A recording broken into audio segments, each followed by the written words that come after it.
Governor കാട്ടിക്കൂട്ടുന്നത് പക്വതയില്ലാത്ത പ്രതികരണമെന്ന് കെ ശൈലജ ടീച്ചർ.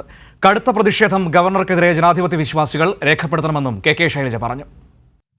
സർ, ഞാൻ ഈ നന്ദി പ്രമേയത്തെ സർവാത്മന പിന്തുണക്കുന്നു.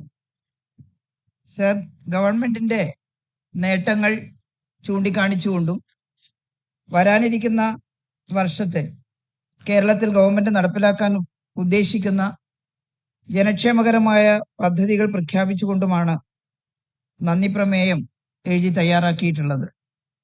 സർ, കേരളത്തിലെ ഗവർണർ ആ നന്ദി പ്രമേയത്തോട് കാണിച്ചിട്ടുള്ള സമീപനം അത്യന്തം പ്രതിഷേധാർഹമാണ്.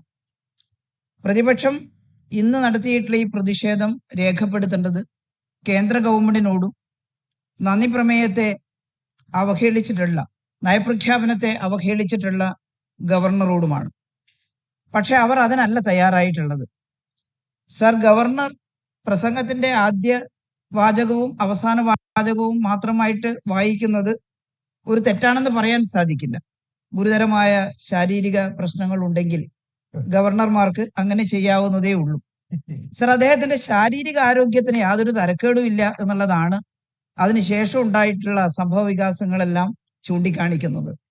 അതുകൊണ്ട് ഈ സഭയോടും ഫെഡറൽ ഭരണഘടനയോടും ജനാധിപത്യത്തോടുമുള്ള ആദരവ് സൂചിപ്പിച്ചുകൊണ്ട് അദ്ദേഹം ആ നന്ദി പ്രമേയം നയപ്രഖ്യാപനം വേണ്ട രീതിയിൽ അവതരിപ്പിക്കാൻ തയ്യാറാകേണ്ടതായിരുന്നു. എന്നാൽ അദ്ദേഹം അങ്ങനെയല്ല ചെയ്തിട്ടുള്ളത്. ശക്തമായ പ്രതിഷേധം ജനാധിപത്യ വിശ്വാസികളായ മുഴുവൻ ആളുകളും അതിൽ രേഖപ്പെടുത്തേണ്ടതായിട്ടുണ്ട്. അതിനുശേഷവും ഗവർണർ ഈ സംസ്ഥാനത്ത് കാട്ടിക്കൂട്ടുന്ന രീതികൾ ഒട്ടും പക്വതയില്ലാത്തതാണ്.